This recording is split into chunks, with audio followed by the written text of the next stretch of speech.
In this podcast episode, we want to introduce you to our BCEN friend, Mal Robalino.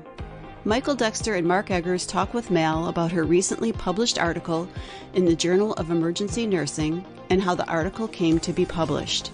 Find out how she has taken QR code to a new level within the emergency department. This episode is called Educational Insight and Skills Refreshment Using a QR Code. Hello, and welcome to BCEN and Friends podcast, where we hold interesting conversations about learning with a range of thought leaders, BCN certification holders, and industry professionals, but most importantly, to create value and insight for you, our professional nurses across the emergency spectrum. We hope you find our discussions interesting, informative, sometimes funny, sometimes serious, but always valuable. I'm Mark Eggers, Manager of Education Technology Services at BCN, and one of your hosts for today. And I'm joined by my co-host, Michael Dexter, Director of Professional Development at BCEN. Hi, Michael. Hey, Mark. Good to be with you again. In this episode of BCN and Friends, we have Mal Robalino as our friend. Michael, would you please tell us about our BCN and friend, Mal? Yeah, I would be happy to. I actually know Mal from some of the work she's done alongside BCEN. She created a course for us on BCEN Learn about abdominal trauma. So anybody that's taken the abdominal trauma course, Mal was the big brain behind that. So it's great to meet her there. She is from Long Island, New York, attended Quinnipiac University for nursing. She's initially was a med-surg nurse and then switched to the ER after about a year, and she's been there ever since. She's currently finishing her MBA in healthcare administration from St. Joseph's College and recently began an acute care nurse practitioner program at Hofstra University.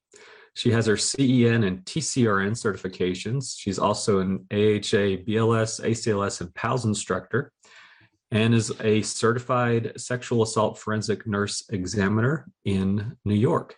She loves leveraging technology to promote staff education and feels that information should be easily accessible and straight to the point.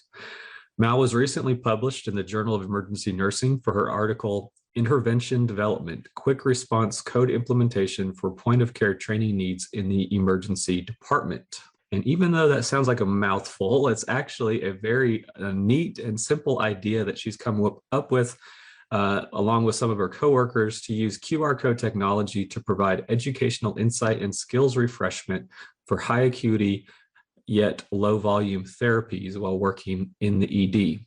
Outside of work, she enjoys weightlifting, running, photography, and cuddling with her dog, Tonka. So Mal, welcome to the BCN and Friends podcast. It's a pleasure to have you with us today. Thanks for having me. It's quite an intro. I like it. That is an intro. I hope we said all good things about you. So yeah, a little bit more. Just tell us a little bit more about yourself, your career, and what you're up to these days. Sure. So like you had said, I started out on a med-surg floor like many do after graduation. Found that it wasn't exactly, a great fit for me. I like the constantly changing dynamic of the emergency department. I think it keeps me sharper, keeps me on my toes, and certainly makes the day go by faster. So I was lucky enough to transition into the ER about a year later. And I've kind of been in emergency medicine ever since. Like you had said, I got my certification for forensic examiner. So now when we get sexual assaults in the ER, I get to perform those, represent those patients in court as an expert witness should the time come for that. And that's been a super rewarding little twist on my emergency room experience. But I spent brief time as the educator before I cut back to my staff nurse role in order to go back to nurse practitioner school. So that's when I had done the QR code implementation and got published for that. So now we're here. Yeah, that's really awesome. So I know not a lot of people get published, and when it comes to actually becoming published, there's a lot of background stuff that goes on. So people don't understand that there's really a big process to becoming published. There's a lot of back and forth emails and different things to make sure that the content is correct and that it's published correctly. So can you just tell us a little bit more about your journey to becoming published in the Journal of Emergency Nursing? Sure. I think that's actually a really fair point.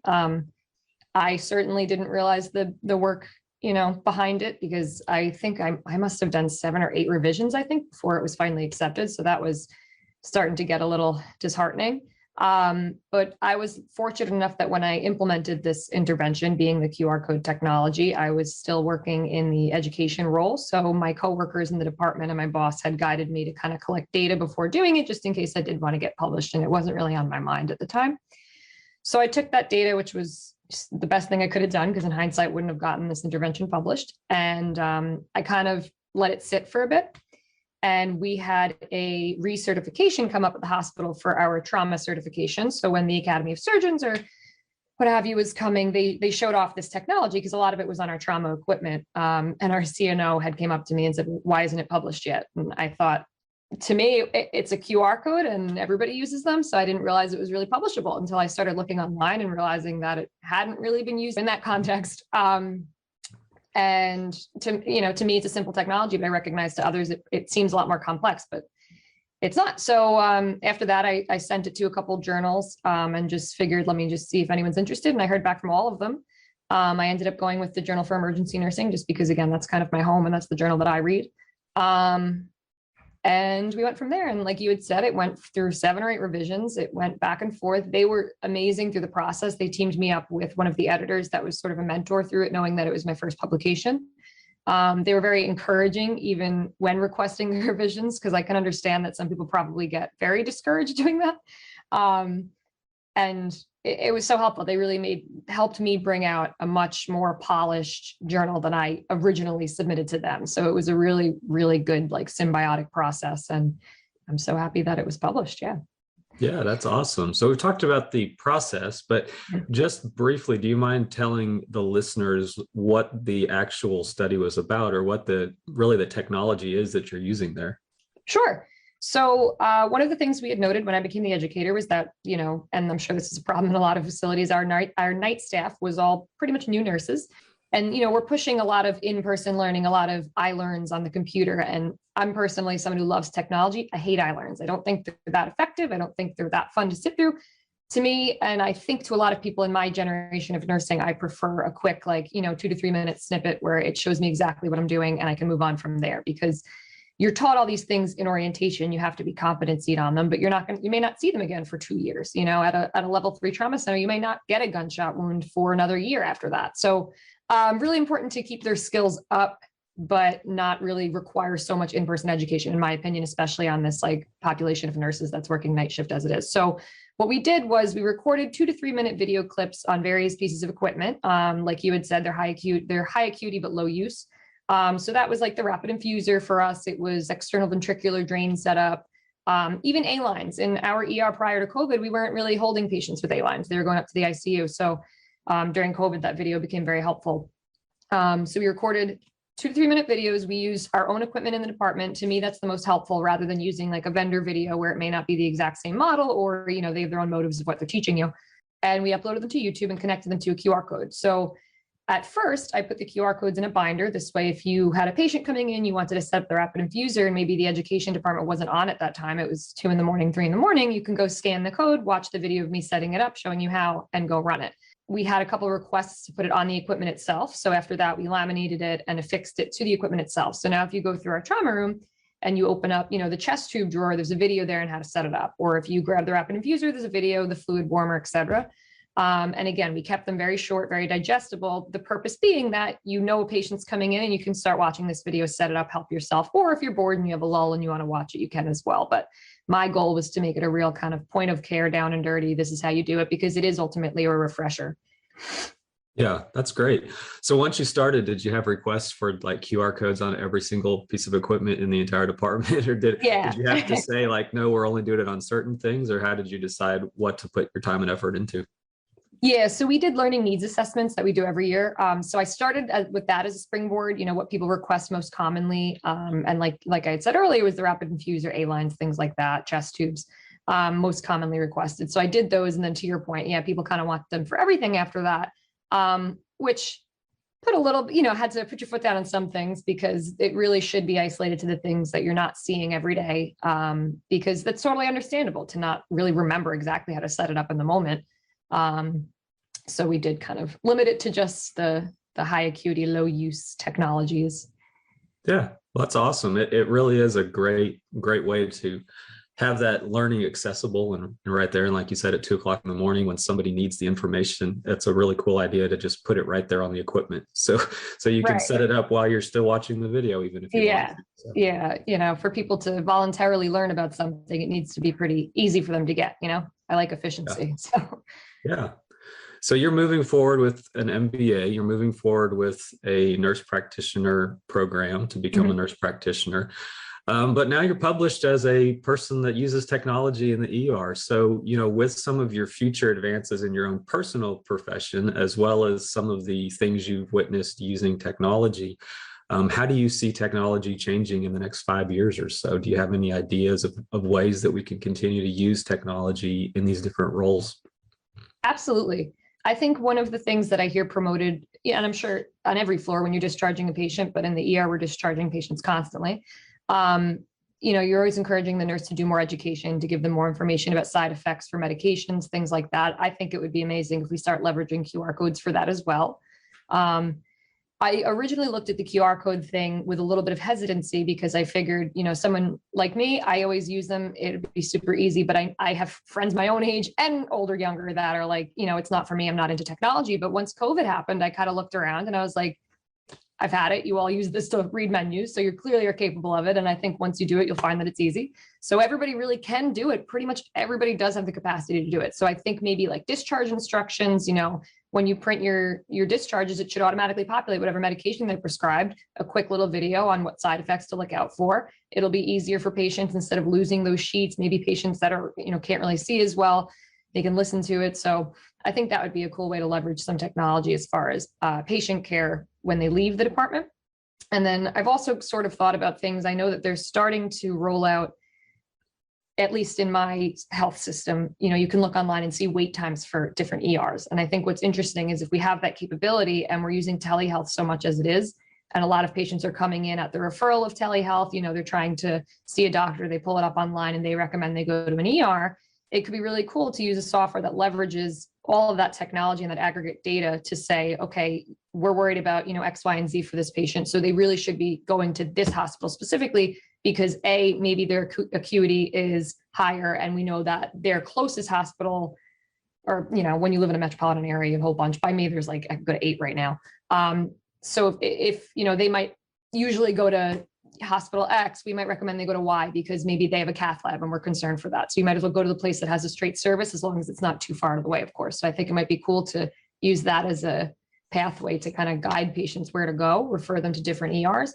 And if one ER is overrun with an MVA and you have a trauma coming in, or you can see their census and you have a patient that has an orthopedic injury also, you can send them to one that's, separate from that. This way the systems are balanced. So I think that might be a neat way to leverage that. Yeah, I think that's a really cool idea because from a patient standpoint, if you're driving down the road with a major injury, heart attack, stroke, if you're driving a family member, you're just looking for a sign that says emergency. You have no idea what the difference is between hospitals or between facilities, services offered, and all that. So using that technology to then integrate patient-centered care plans for them even before they get to the ER, that's a really cool idea. So Right. Awesome. And of course, I don't think that would work in more rural areas. And, there's limitations. There's certain ailments you just need to be in the door of a hospital, no matter what it is and what services they offer soon. But I do think for most ailments, giving the patients that information so they can make their own educated decision. One might be 5 minutes further, but it might have an orthopedic team on call where this one doesn't. So I think, giving patients more autonomy is really very helpful in the outcomes of their care, in my opinion. So that'd be pretty cool. Yeah. Definitely. So for you personally, we understand that lifelong learning is critical and you have to have it for these multiple degrees that you're pursuing and for your certifications that you hold and those things. So how do you keep up with your lifelong learning needs, and what are some ways that you feel that you really benefit from continuing education? I think lately I've been really into podcasts. I've been listening to a lot of podcasts. And for me, that's like a springboard because I'll hear something and then I'll want to look it up later. And that's been helpful to me. And that's just for kind of my own side learning. As you had pointed out, I'm still in a lot of programs. So I think my internal motivation for that is just that I've never stopped. So it's, I don't really know what it's like not being in school. I've been going straight through. And if I wasn't in a program, I was studying for my CEN, my TCRN. So keeping those up, my motivation is to continue to get CEs and, continue my certification so that when the time comes, I don't have to take the exam again and I can just recertify. And I think that the ER medicine in general, but, with my familiarity in the ER, it's just so cool that things change so constantly. So there really is never a limitation on what you can learn and be seeking out. So the modalities in which I learn, usually podcasts, YouTube videos. I find that that's the most helpful. And I think it's just really neat, how many sources of information we have now. It's no longer like ripping open a textbook and trying to find something. I can listen to an expert talk about it and then listen to another and then pick, so it's pretty cool. Right. Yeah. Yeah. Technology is everywhere, and it's allowing us to get education in so many different forms. So yeah, neat. Thank you. Mark, you have anything you want to ask Mel? I do. Yeah. Mel, you talk for a moment here about QR codes. The nice thing about that too, if a person has a phone, it's easy enough for them to get it. And nowadays, at least in metropolitan areas and even in rural areas, I mean, so many people have phones. So you're right, no matter what age, no matter who it is. So I think that's great. Kudos to you as far as the QR codes. So yeah. Tell us about a person or moment in your career that greatly impacted you. I always ask this question, and they're always great answers. Never had not a great answer, not to put any pressure on you. But no pressure at all. It's totally fine. Person or moment in your career that's greatly impacted you. So I have various patients that have always impacted me, and I've tried to keep up with this throughout my career so far. I have a little notepad next to my bed that sometimes after a shift, if I just want to remember a patient, I'll try to write it down. I had one that early on, I was like in early days of being an ER nurse on the night shifts. I couldn't even tell you why the patient was there. I don't remember, but he was absolutely lovely, and he was telling me his life story about all the wars that he had been in and just like the crazy stories. And now he's caring for his adult son. The guy was 90 something years old, sharp as a tack.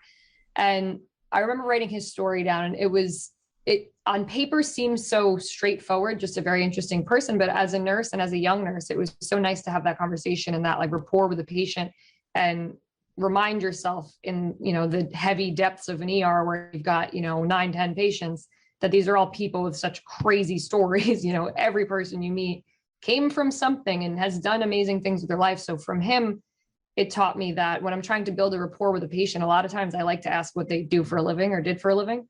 And the answers have consistently surprised me and amazed me. And people as a whole are very impressive. And that's part of what I love about working in the ER is just talking to different patients of different backgrounds. So that patient, I remember, kind of sparked that interest in me.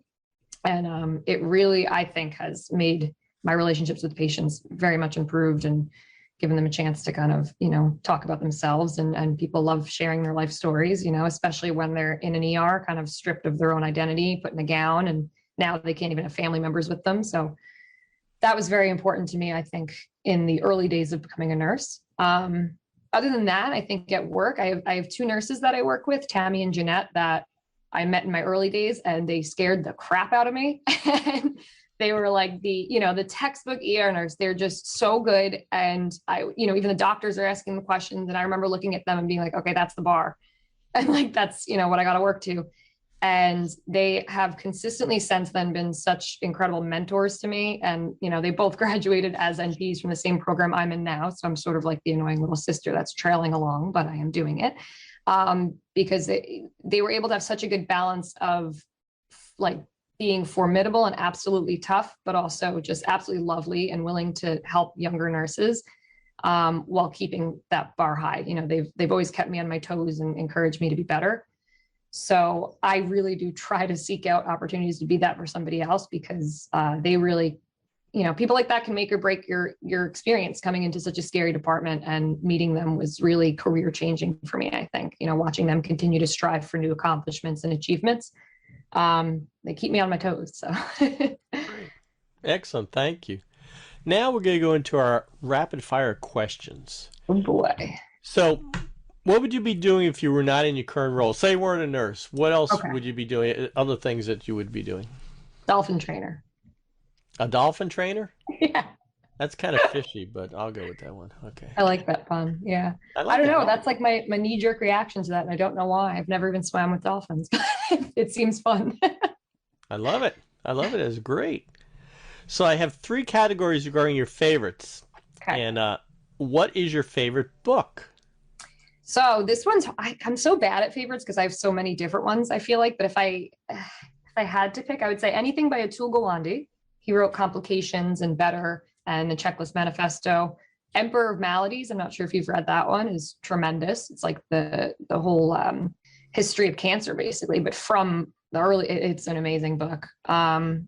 And there, I mean, while these books are medical books, I'm trying to give you a better answer. That's like a fun book. But I don't No, really as long as it's your favorite book, that's fine. Yeah, those are my two favorites, I would say. Good, that's great. How about movie? Nightmare Before Christmas. That's a good one. Yeah. And how about a favorite song? This one also changes a lot. I think probably like classic all-time Bohemian Rhapsody is like a safe one. Never get tired of that. That's good. And here's a new question we put this year for 2022. So, comfort food. Everybody, when you say comfort food, smiles and thinks about something. So what's your comfort food or meal that you enjoy? Frozen blueberry Eggos. Oh, let go my ego. Okay. Yep. So good. Well, with all you're doing and all that's going on, do you have any other hobbies or interests? Sure. Yeah. So, like we had said a little bit in the intro, I do weightlift. I run. I'm running my first half marathon in March. I like to do art. I guess if I wasn't going to be a nurse, but I was still going to be something realistic, I would do probably some sort of like medical art, like anatomy textbooks and whatnot. I really do. For Christmas every year, I usually make somebody in the field some sort of fun drawing. I have watercolors up right now of like the heart, the lungs, GI, some anatomical hands I've painted. So I like doing that. Photography, that helped me during college. That was like a little side hustle for me. So now I do it more for fun, but I do enjoy photography quite a bit. Great. And you said your dog, Tonka. What kind of dog? Tell me a little bit about your dog. Yeah, she's a lamb pit. She's sleeping right now. She's so lazy. I got her during COVID. So I jumped on the bandwagon of everybody else in the country and was like, yeah, I'm getting a dog right now. So got her, and they told me she was a boy. She came up from North Carolina on a truck, and I went to pick her up. She was like organized, one of the shelters up here had organized it. Turns out she's a girl, but she already knew the name. So she remained Tonk, and she's awesome. She's so much fun. Very cool. Very cool. And Mal, if we want to reach you on any social networks, I understand you're on LinkedIn. I am, yes. And also Instagram? I am. I have a photography page for someone who's promoting technology in healthcare. I don't really use it so much for social media, but I do have an Instagram for my photography. So every now and again, I throw some fun stuff on there, and that's M Taylor Art is my photography. Excellent. Thank you. Yeah. Well, I want to take this time to thank you, Mal, for joining us today and for this episode of BCEN and Friends. And thank you for sharing your time and your stories. It was great. Thank you so much. Thank you so much for having me. I had so much fun. And to all of our listeners, we hope you stay tuned as we continue on with BCEN and Friends and bring in new and meaningful content and perspectives.